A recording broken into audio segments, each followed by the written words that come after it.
So controlling rifle recoil is a very straightforward concept. If you're someone who's just shooting at close range, there's not a lot you have to do.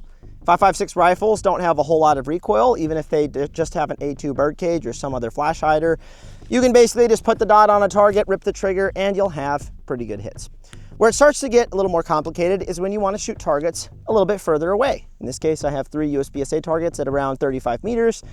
I shoot at 50 a lot, go out to 100. And if you want to maintain a high rate of fire, you want to maintain those spicy splits, you want to maintain a high level of speed and accuracy, then you need a very high level of recoil management. You need to be able to execute consistently on pulling the gun nice and tight into the body, doing a few other things, so that the dot or the different sighting system that you have on your rifle is recovering quickly and consistently on that target, allowing you to shoot as fast as that sight is bouncing and landing on that part of the target that you are visualizing. Now, before I get into some of the different techniques that exist, I actually want to demonstrate for you guys 3 different techniques that are very common right now, and we'll actually see what it looks like on 3 man-size USPSA targets downrange at 35 meters.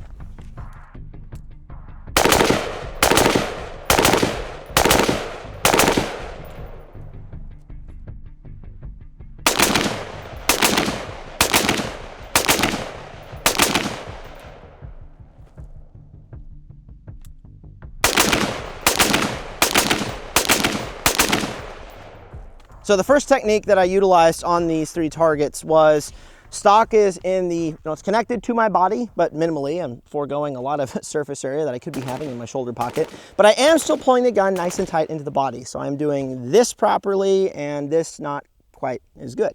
And the result that I have downrange, firing 2 shots as fast as I can for 5 iterations for a total of 10 rounds, is 5 rounds, 4 rounds in the alpha, 1 in the Charlie. Like, I'm not too worried about that. Typically speaking, your first initial shot, once everything is settled, should be center A zone, somewhere decent. And what you're looking for is that secondary shot. And you're looking for patterns, and you're looking for what's going on. And when I shot this, I saw my dot flying high right, high left on every single double shot. On each of those doubles, it was just off the target. That's my recoil pattern for you gamers out there. My recoil patterns like this with this particular technique. And as you could see, shooting is spicy splits as fast as I can at 35 meters, which isn't that far. I'm not having good performance on a target like this as far as this diagnostic tool is showing me. Now, could I slow down my rate of fire and wait for my dot to come back down here and shoot and get accurate hits? Yes, I can do that. I can do that with any technique. I can do that with the rifle upside down. But that's not going to allow me to shoot fast and efficiently while maintaining good accuracy. The next technique that I used was death gripping the rifle. So a lot of people think that just gripping the rifle really hard with your left hand, that's where the recoil management is. Not actually the case. It can help a little bit. It's kind of like keeping the gun in a singular space, but I was not pulling the gun tight to the shoulder, so the gun could jump more as I was death gripping with my left hand, and I kind of flared my elbow out there as well. And you'll see my initial 5 shots are good to go. They're center A zone, that's okay, but the outliers are one's here in the Charlie, one's here to the left, one's here to the right, and then I have one way over here to the left. That's that like pulling the gun, just because I'm death gripping it, there's no like consistency that I'm using, and that's way over here on the left side, and then I have a miss. I actually have no idea can't remember where that was. It was off one of these sides. It's probably off here to the left. And so you'll see that the recoil management of this technique is just not very consistent at that distance, just ripping the gun as fast as possible. Moving to here, this is where I am having good stock placement in the shoulder. I'm having a consistent rearward pressure of the gun into the shoulder, so there's minimal slop. And I'm not death gripping the gun, but I am gripping it tight enough to pull the gun nice and tight. So I'm gonna have good surface area here, good positive pressure here, and that allows me to fire 2 rounds as fast as possible. And at 35 meters, you'll see I'm pretty center with the target. Now, my first iteration, I had a single hit and then it jumped off left, because typically when I'm shooting this drill, I'll sometimes like goof the first run. So I saw that, it was way out here, and then I kind of collapsed in a little bit, ran it, and I was good to go. So you'll see here, I have my 5 in the center, and I have 4 Charlies very close to that. And typically when I'm shooting doubles at that distance, 35, 40, 50 meters, this is what I'm going for. I'm going for alpha Charlie zone. If I can double tap this gun in the alpha Charlie with whatever the split time was, I don't even know, like a 2-0 split or even a little bit faster, I'm really happy with that. What that shows is technique is happening. I'm doing things properly, and this is all with a 14.5 rifle with an A2 bird cage. I'm not using anything special or fancy. I don't have a light and bolt carrier group. I don't have some crazy spring system. Like, this is a duty style work M4 type gun, and I'm able to get this performance ripping the gun nice and fast with good technique.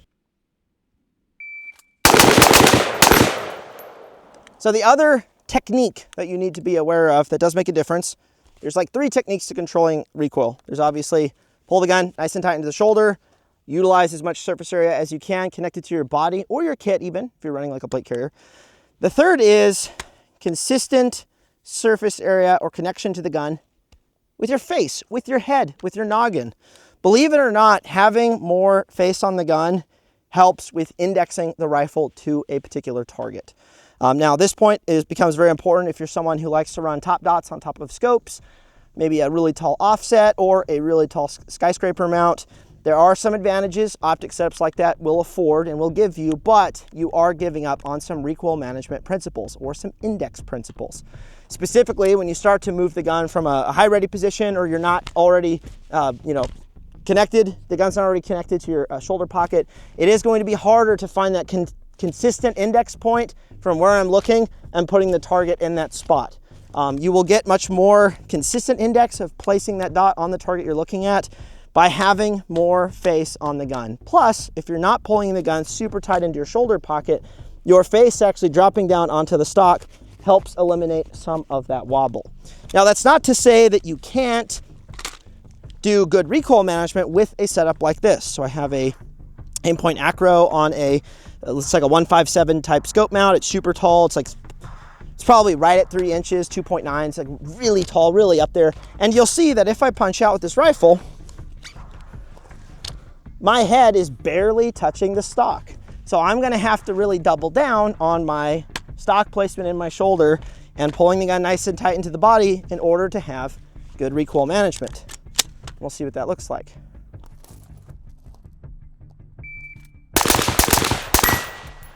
Gun's jumping around a little bit more than the other gun, but I can still control recoil with it decently. Now, part of that is this really nice suppressor, and the gun weighs a little bit, but the gun is going to wobble a little bit more because I don't have as much surface area on the gun with my face.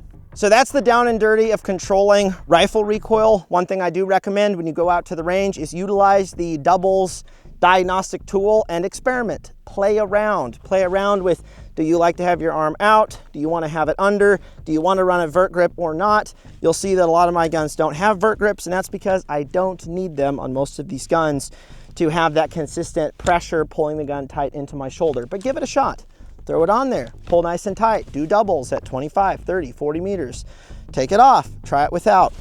There's so much of recoil management, where I would say all of recoil management is something that you can learn on your own if you're willing to do the tests, diagnose what's going on, be open-minded to try different things. Maybe you're someone who really loves the absolute C-clamp and driving down into the gun because it looks cool, it feels pretty good, and you don't even know if you're actually performing well with that technique compared to something like this. So you're gonna have to give that a shot, or I would say you should consider giving that a shot if you are chasing the highest level of performance that you can based on how much time and how much commitment you are spending on being good at shooting guns. Until next time, I'm Lucas Botkin, and I'll see you guys next time.